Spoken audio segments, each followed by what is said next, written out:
should see the convoy of an African minister, not our president. I'm not touching the presidents.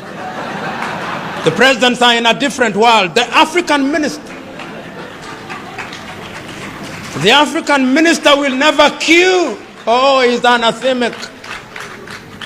Oh, the African minister is a demigod. Oh, Africa.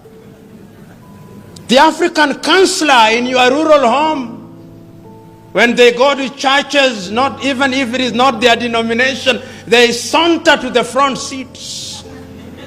And even our latter-day clergymen will invite them to share their wisdom with the people, even if we know that they are village fools.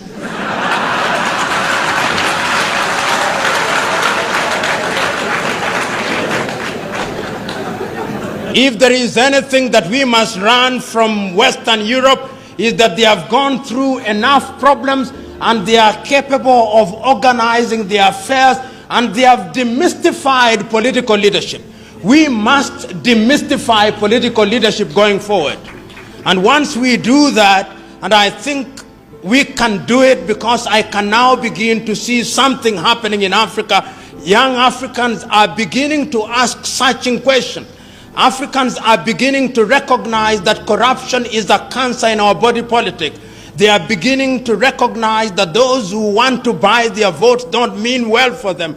They are beginning to recognize that there is enough money to change their lives if the thieves are eliminated from the political arena. They are beginning to realize that commercialization of politics is a threat to democracy.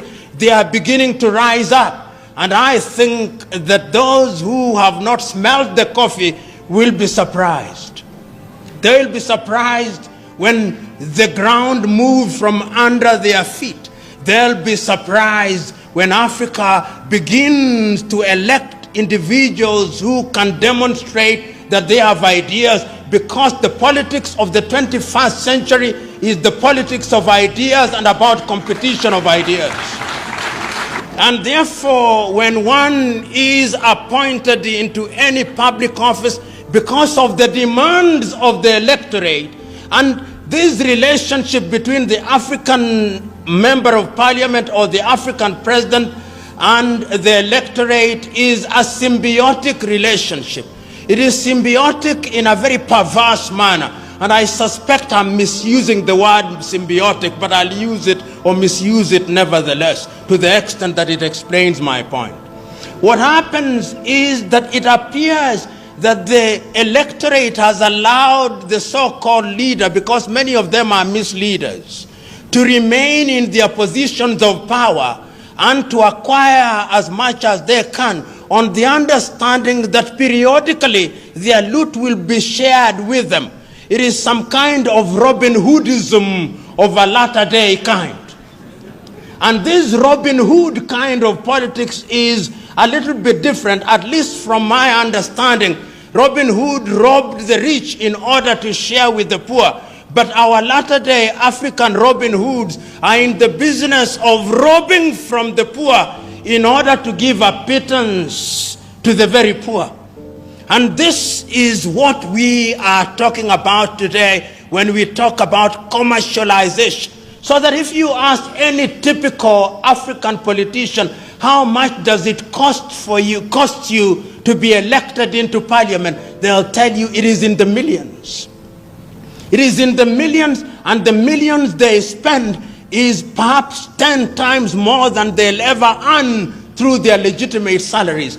And I ask myself, if your salary in 5 years is going to be 1 billion Ugandan shillings, why should you spend 5 billion Ugandan shillings to get into that office? There must be something that we do not see, but you see, and I know what it is. What it is that getting into the office of the Member of Parliament, or indeed any other political office in Africa, is a guarantee that things will come. So that in many African countries, the politician is the major tenderpreneur. The politician is the gatekeeper. The politician is the one who receives the guests. He is the tax collector informally aside from the URA. And in this regard, therefore, we must commercialize politics. We may blame the politicians, but what about the electorate? The electorate also is to be blamed. The electorate has insatiable thirst and hunger for things that they have not worked for. They have been trained and they no longer listen to ideas. My good friend Norbert Mao, who I was told was here, I do not know whether he is here, will tell you, not that I have talked to him this morning, but he'll tell you that one of the pains that one has to endure when you confront your typical African electorate is to convince the electorate that ideas count for something. Many times when you address the electorate and you are waxing eloquent, telling them, when I'm elected, I'm going to ensure that we have good health services. We are going to ensure that we have good schools. We are going to ensure that we create opportunities for innovation and invention and create opportunities for young men and women. They are waiting for you to finish. They will tell you, we hear you. We know you are going to do all those beautiful things. But in the intervening period, I must eat. And therefore, no matter how beautiful your ideas are, if you don't carry money on that day, your ideas, like the elephant before them, will never fly. Leaders who, upon ascending to power in Africa, became demigods. How many of you here will forget Mobutu Sese Seko? How many of you here will forget Jean Bedel Bokassa? How many of you here will forget Samuel Doe?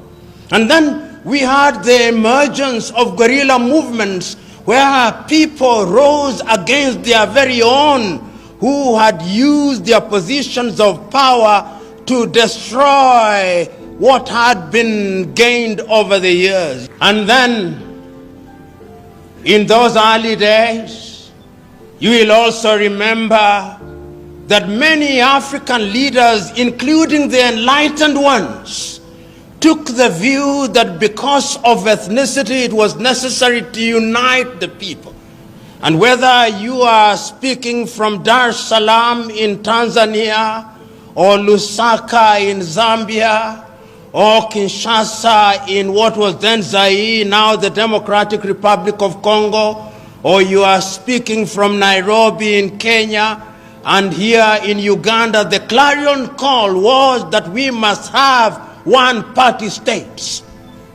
And the justification for one-party states was that we are so disunited, there are so many ethnicities, that if we allow multi-party politics, then what would happen to us is that we would be negatively ethnicized and that we would break our countries, and that therefore, to ensure that there was unity, we needed one umbrella under whose auspices and under whose guidance the people would be united. But no sooner had we sufficiently articulated the beauty of single-party states than Western Europe told us, no, that is not democracy. Democracy means that you must have many political parties. Democracy means that you must have regular elections. Democracy means that you must have the civil society, so that our brand of democracy as we embrace it today, I dare say without fear of contradiction, was not conceived in Africa. It was conceived for us in Paris. It was conceived for us in Madrid. It was conceived for us in London. It was conceived for us in Washington. And we have swallowed it line, hook, and sinker. Africa does not tell our own story. Africa does not design what is in our best interest. Africa still waits to be told what is good and right. And I dare say that that is why Africa does not realize our potential. But yet it is also important to point out that the African and African countries are more resilient than the European states. You know, if you allow me latitude as a guest must be allowed, permit me to say this. The ethnicity that we keep on talking about, African countries are just slightly over 60 years since they regained their independence. Take Nigeria, for example, with over 500 ethnic groups created within an artificial boundary. They have had their problems, they have had their hiccups, but the nation is still alive and well. The difficulties notwithstanding. Take Uganda, for example. You've had your difficulties, you've had your trials and tribulations, but the nation is still alive and well. Tanzania, with over 136 ethnic groups, the nation is still alive and well. There is a sense in which, in the face of our difficulties, we have succeeded in managing those difficulties, however painful it has been. But look at Europe, the pontificating Europe. They cannot handle diversity. They cannot. And it's important to remind ourselves this, if only to energize ourselves. The Europeans have had to fight two major tribal wars. They called them world wars. They were tribal wars. The European tribes were at war with each other in 1914. They may have recruited a few Africans and a few other people, and then they call it World War. Then they had another major tribal war in 1939 through to 1945. They didn't call them tribal wars, they called them world wars. And I want you to look at Europe and the purity of their nation. If you go to Sweden, the nation is almost 90% composed of the Swedes, with a small lapsed population, and for that small population, they even have a separate parliament for them. That is how they handle it. You go to Finland, 90% of Finland are the Finns, with small Swedish population. You go to the Netherlands, the same. You go to England, or the Great Britain, whether it's great or not, I do not know. But it's the Great Britain. Even there, if you talk to the Scots, they have something to say about the English. If you talk to the Irish, they have something to say. If you talk to the Welsh, they have something to say. Go to Spain, where there are a few more tribes, they had a civil war. Go to Italy, largely the Italians. And you walk across to Eastern Europe. Yugoslavia was united as one nation under Joseph Broz Tito. Did they not produce many countries during our lifetime? The Soviet Union has given birth to many countries. They have gone into ethnic purity. Africa remains the only continent on earth that somehow, having had artificial boundaries imposed on her, saying that we will retain those boundaries and make the best of it, and one need only go to the pronouncements in 1963, the pronouncements of Kwame Nkrumah and Julius Kambarage Nyerere on the inviolability of the boundaries, repeated again in 1964 in Cairo in Egypt, that if we choose to redraw these boundaries, Africa will be perpetually at conflict, and therefore heavens have given us a lemon. Let us not ask for an orange, let us make a lemonade unto ourselves. And we are making the lemonade.